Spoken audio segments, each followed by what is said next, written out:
Picture this. It's 1929 in southeastern Nigeria, and women are seen on the streets waving palm fronds. Some are even bare-chested. What does this mean?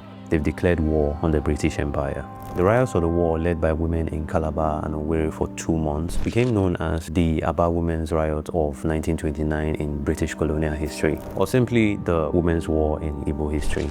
The roots of the riots evolved from January 1st, 1914, when the first Nigerian colonial governor, Lord Lugard, instituted the system of indirect rule in southern Nigeria. Under this plan, British administrators would rule locally through warrant chiefs, who were essentially Igbo individuals appointed by the governor. Within a few years, the appointed warrant chiefs became increasingly oppressive. They seized property, imposed draconian regulations, and began imprisoning anyone who openly criticized them. Although much of the anger was directed against the warrant chiefs, most Nigerians knew the source of their power: the British colonial administrators. Adding to the sense of grievance, the colonial administrators announced plans to impose special taxes on the Igbo market women.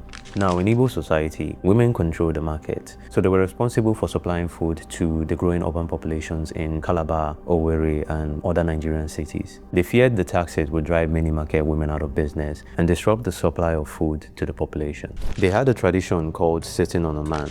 When someone did something unacceptable, women would surround his home, sing, dance, and refuse to leave until he made it right. Within weeks, 10,000 women across 6 provinces are marching and burning colonial courts, waving palm fronds, signifying "we're at war."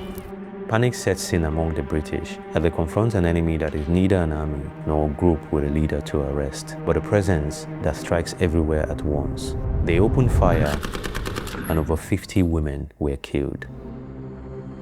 But here's what happened next. The tax was never implemented. The British had to completely restructure how they governed southeastern Nigeria. The women were able to transform traditional methods of networking and expressing disapproval into powerful mechanisms that successfully challenged and disrupted the local colonial administration. 10,000 women, no formal organization, no central command, no weapons, all against the largest empire in human history.